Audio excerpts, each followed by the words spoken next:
pour une nouvelle vidéo. On est actuellement dans la chambre, donc ça s'annonce boulot. La dernière vidéo que j'ai faite, c'est la vidéo sur le planning. Aujourd'hui, on se retrouve pour la vidéo de comment apprendre la chimie organique en PASS, LAS, etc. Ça peut aider beaucoup de monde. Donc si ça t'intéresse, reste là, ok? N'hésite pas à t'abonner, à liker la vidéo, etc. Parce qu'en fait, je le dis et je vous le conseille à la fin de la vidéo. Mais je ne sais pas si vous y allez jusqu'à la fin en fait. Je ne sais pas si vous regardez cette partie. Donc voilà. Soyez sincères. Si mes vidéos elles sont trop longues, dites-le moi. Si elles sont trop courtes, dites-le moi. S'il y a un problème, dites-le moi en fait. Parce que c'est pour vous en fait. Moi en vrai la chaîne YouTube, voilà quoi. C'est vraiment pour vous aider. Ok, donc s'il y a quelque chose que je peux améliorer, n'hésitez pas. J'ai fait une fiche comme d'habitude pour qu'on soit cadré en fait. D'ailleurs, je vous ai fait un bel exemple de concours à la fin que je vais vous montrer. C'est un exemple qu'on a eu au concours de cette année et c'est d'ailleurs un exemple qu'on retrouve souvent lorsqu'on fait les annales. On commence avec une petite définition. Qu'est-ce que la chimie organique? Donc, la chimie organique, c'est le domaine de la chimie qui étudie les composés organiques. Petite question. C'est quoi un composé organique? Je vous laisse 3 secondes. 1, 2, 3. Donc, effectivement, tu avais raison. Les composés organiques, ce sont des molécules qui sont composées de carbone et souvent d'une chaîne principale carbonée. Voilà, voilà. Donc, je vous conseille vivement de faire des dessins. Je vais vous les répéter pendant toute cette vidéo. Bon, peut-être pas toute la vidéo, mais je vais beaucoup vous dire de faire des dessins car c'est très important. Vous allez comprendre pourquoi en fait.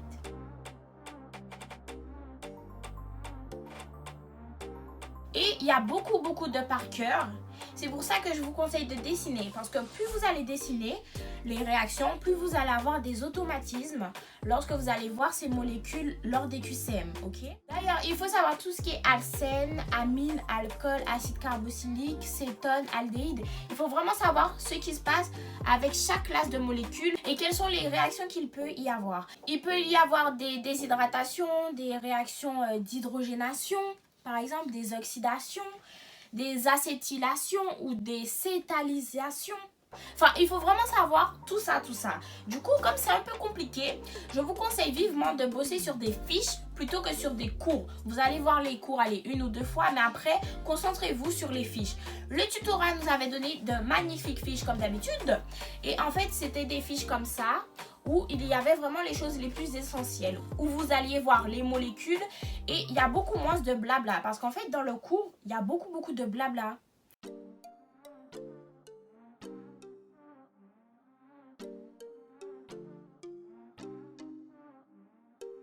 Donc, si vous bossez sur des fiches, vous allez vraiment voir les choses les plus importantes. Le titre va directement vous dire quelles sont les choses qui vont se passer lors de cette réaction. Et du coup, si vous apprenez le titre, la réaction, c'est beaucoup plus facile.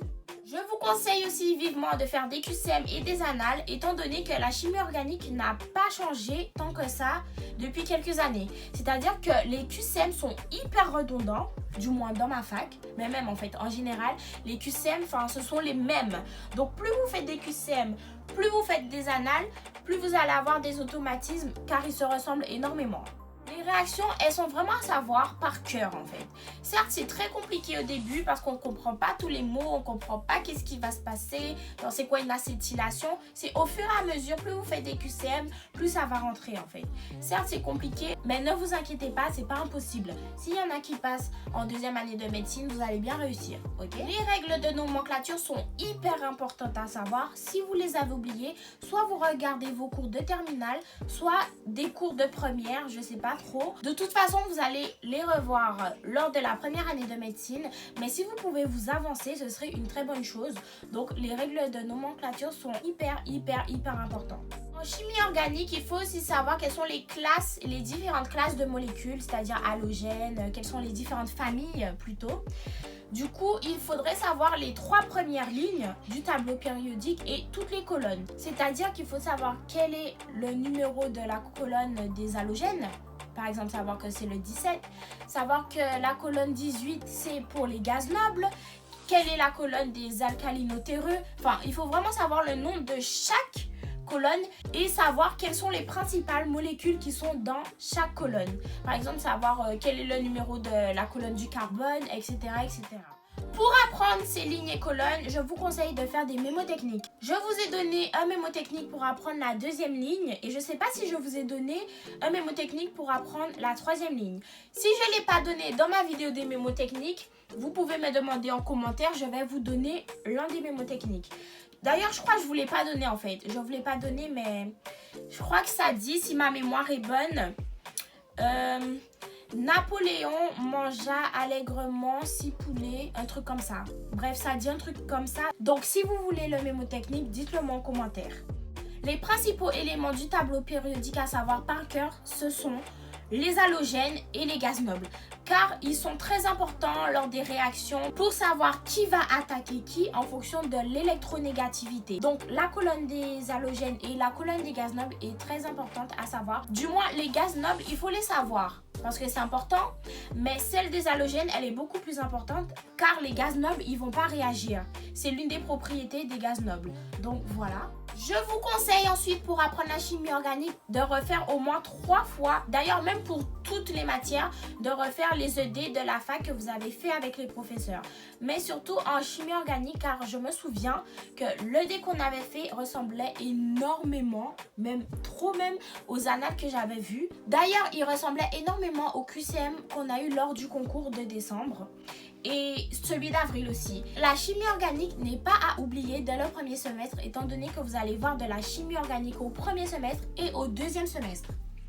Les ED des professeurs sont très représentatifs en ce qui concerne les réactions chimiques car vous allez voir des réactions élémentaires, des réactions assez basiques car on reste quand même en première année de médecine. C'est pas comme si tout le monde voulait aller en filière de pharmacie ou autre. Donc, les réactions, elles sont assez basiques. Il suffira juste de les apprendre par cœur. Je vais vous donner 2 exemples, ok? Donc, le premier exemple que je vais vous donner, c'est l'oxydation des alcools. Donc, je vais vous montrer le dessin que je faisais lorsque je faisais des QCM. À chaque fois que je voyais que c'était une oxydation d'alcool, je faisais ce petit schéma sans pour autant écrire CH3 ou CH2, etc. Je faisais juste des lignes et comme ça, c'était plus facile.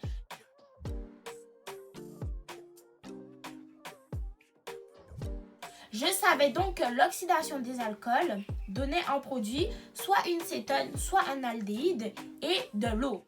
Pour apprendre les réactions, je vous conseille vivement de faire des schémas très simplifiés en sachant ce qui va se produire à la fin. Et pas forcément écrire tous les CH3, tous les détails, juste savoir qu'est-ce qui est le plus important dans les réactions. Passons maintenant à l'exemple qu'on a eu lors du concours. Donc c'était le QCM numéro 6. La consigne était, on considère le schéma réactionnel suivant et on avait la réaction que je vous ai écrite. On avait ici un benzène qui par une réaction numéro 1 se transformait en quelque chose et ensuite le produit allait subir la réaction numéro 2 et on demandait qu'est-ce qui allait se produire. La première question qu'on avait, c'était la réaction 1. D'ailleurs, réaction, moi je l'écris en abrégé, mais lors du concours, c'était écrit réaction en toutes lettres. Donc, la réaction numéro 1 est une addition électrophile. J'avais barré addition étant donné que c'était faux. Ensuite, on nous disait la réaction est une substitution électrophile. Donc, j'avais souligné substitution électrophile étant donné que c'était vrai. Ensuite, en petit c, on avait au cours de la réaction numéro 1, AlCl3 joue le rôle de catalyseur, ce qui était vrai, donc j'ai entouré la réponse. Ensuite, à la question D, on nous disait au cours de la réaction numéro 2, les produits majoritairement formés, attention, on a dit majoritairement, sont X et Y. Ce qui est faux, étant donné que les composés majoritairement formés sont le X et le Z. Ensuite, on nous disait au petit e, au cours de la réaction numéro 2, le produit minoritairement formé est le composé Y, ce qui était vrai. Donc, comme vous l'avez remarqué, j'utilisais un crayon à papier, non seulement parce que ça faisait moins brouillon, et lorsque je me trompais, il suffisait de gommer et voilà en fait. Du coup, j'utilisais mon crayon à papier pour barrer ce qui était faux ou pour souligner ce qui était vrai pour m'aider comme ça. Lorsque je reportais mes réponses sur la grille, il fallait que ce soit les bonnes réponses. Je m'aidais beaucoup du crayon à papier, comme ça c'était clair et net. Je reportais plus facilement mes réponses sur la grille. Je savais que la réaction 2 allait ajouter le NO2 en ortho et para. C'est pour ça que j'avais écrit lors du concours ortho-para sur la feuille même qu'ils nous avaient donnée. Et je savais automatiquement que c'était le X et le Z qui allaient être formés, étant donné que je l'avais déjà écrit avant même de répondre aux questions. C'est pour ça que je vous conseille vraiment de réécrire les réactions lorsque vous faites vos QCM. Comme ça, vous pouvez déjà savoir qu'est-ce qui va se passer. Et vous allez pouvoir répondre à toutes les questions sans même avoir vu les questions qu'on vous posait parce que vous aviez déjà les réponses. Donc, je savais déjà que c'était ortho-para et automatiquement, je savais bien qu'on allait me poser cette question, c'est-à-dire quel est le composé majoritairement formé et quel est le composé minoritairement formé. Voilà, c'est tout pour moi. J'espère que vous avez aimé la vidéo. Si c'est le cas, n'oubliez pas de liker, de vous abonner, d'activer la cloche de notification. À la prochaine. Bisous mes petits poussins.